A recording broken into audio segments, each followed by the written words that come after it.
হে আল্লাহ, আপনি তাদের জানমালের রক্ষা করুন। ওই কুরাইশদের জন্য আমার অনেক ভয় হচ্ছে আব্দুল্লাহ। তুমি চিন্তা করো না বোন আমার, মহান আল্লাহ তাদের স্বয়ং দেখে রাখছেন, তিনিই তার রাসূলকে সুরক্ষা দেবেন, তাই চিন্তার কারণ নেই। কি হয়েছে আসমা? আব্দুল্লাহ ভাই, আমার গর্ভবতী হওয়ার 10 মাস পূর্ণ হয়েছে, কিন্তু তুমি তো জানো আমি আমার পিতা আর রাসূল সাল্লাল্লাহু আলাইহি ওয়াসাল্লামের জন্য গুহায় খাবার নিয়ে যেতাম, এজন্য আমাকে অনেক পরিশ্রম করতে হতো।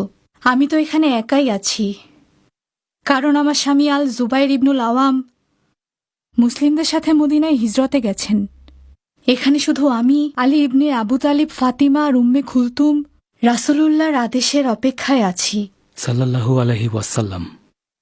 আল্লাহ যদি চান আমরাও খুব শীঘ্রই তাদের ওখানে হিজরত করব। আমাদের জীবন তখন খুব সুন্দর হয়ে যাবে, কিন্তু সবাই ওই শহরে নিরাপদে পৌঁছানো পর্যন্ত আমাদেরকে ধৈর্য ধরতে হবে।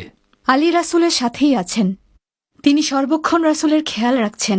রাসূল সাল্লাল্লাহু আলাইহি ওয়াসাল্লামের জন্য তিনি নিজের জীবন দিতে প্রস্তুত। আলী ওনার বিশ্বস্ত। তারাই কুরাইশদের হাত থেকে রাসূল সাল্লাল্লাহু আলাইহি ওয়াসাল্লামকে বাঁচিয়ে নিরাপদে নিয়ে যাবেন। সাল্লাল্লাহু আলাইহি ওয়াসাল্লাম। আলীর উপর আমার বিশ্বাস আছে, সে থাকতে আল্লাহর রাসূলের কিছুই হতে দেবে না। কুরাইশের মুশরিকেরা আরও রাগান্বিত হয়ে গিয়েছিল যখন তারা আল্লাহর রাসূল সাল্লাল্লাহু আলাইহি ওয়াসাল্লামকে খুঁজে পায়নি। সাল্লাল্লাহু আলাইহি ওয়াসাল্লাম, ওরা যদি আমাদের কোনো ক্ষতি করে ফেলে? ধৈর্য ধরতে হবে আসমা, আল্লাহর রহমতের অপেক্ষায় আছি। আল্লাহ নিশ্চয়ই আমাদের দেখবেন, তিনি রক্ষাকর্তা। তাড়াতাড়ি যাও, তাড়াতাড়ি।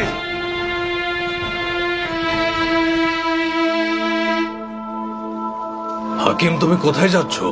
তোমাকেই খুঁজছিলাম ভাই, আমাদের পুরনো বন্ধু মোহাম্মদের ব্যাপারে।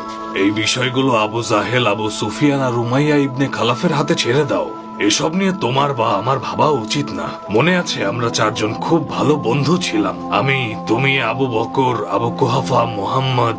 আমাদের কি এখন এসবের মধ্যে যাওয়া উচিত? ইবনে হারিস, আমরা যদি কিছু না করে বসে থাকি, আবুল হাকামের মনে হবে আমরা মোহাম্মদের সমর্থক। সেদিনের কথা মনে নেই, যেদিন আবু জাহেলের সামনে পড়ে গিয়েছিলাম ফুপি খাদিজার জন্য গোপনে খাবার পাঠাতে। মনে আছে, মনে আছে। আউস এবং খাজরাজের সবাই, হিজরতকারী মুহাজিরিন ভাইয়েরা অতি দ্রুত আমাদের শহরে এসে প্রবেশ করবেন। তারা তাদের সকল অর্থ সম্পদ হারিয়ে নিঃস্ব হয়ে এখানে আসছেন। তাদের প্রতি দয়াশীল হবেন, যেমন দয়াশীল হয় মা উট তার নবজাতকের জন্য। আল্লাহকে ভয় করুন আর মুহাজিরিন ভাইদের সাহায্য করুন, হে আউস ও খাজরাজের জনগণ। আল্লাহ আপনাদের উপর সন্তুষ্ট হয়েছেন যখন তারা হিজরত করে সিদ্ধান্ত নিয়েছেন এখানে আসার জন্য। আপনারা ইসলামকে সমর্থন করছেন, এর উত্তম প্রতিদান আপনারা পাবেন। আরো আনন্দের বিষয়, রাসূল সাল্লাল্লাহু আলাইহি ওয়াসাল্লাম এখানে আসছেন। দ্রুত সব প্রস্তুত করতে হবে খাজরাজের মানুষজন, আর কিছুক্ষণের মধ্যেই আমাদের প্রিয় রাসূল সাল্লাল্লাহু আলাইহি ওয়াসাল্লাম আমাদের মাঝে এসে পৌঁছাবেন। তৈরি হও।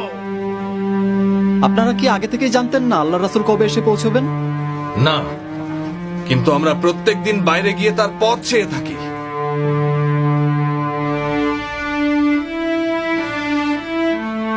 আবু বকরের পরিবার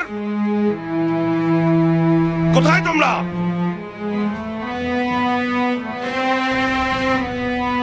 আমি দরজা খুলে দেখছি আয়েশা, দেখি এই পাপি কি চাইতে এসেছে আমাদের কাছে।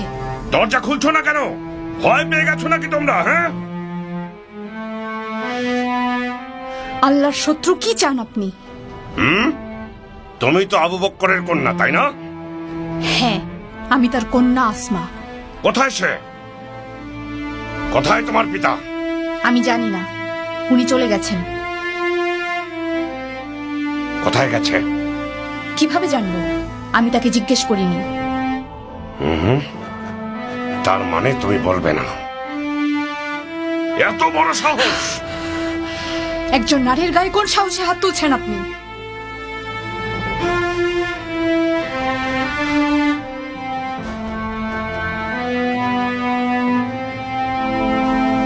কি করলে এটা? মুহাম্মাদকে কেন ছেড়ে দিলে? আমি জানি না কিভাবে পালিয়ে গেল সে। কুরাইশের আরো অনেক মানুষই চলে গেছে, আমি ওদের পেছনে লোক লাগিয়ে দিয়েছি। কেউ যদি তাকে আমাদের হাতে ধরিয়ে দিতে পারে, তাকে 100 উষ্ট্রিনী পুরস্কার দেওয়ার ঘোষণা দিয়েছি।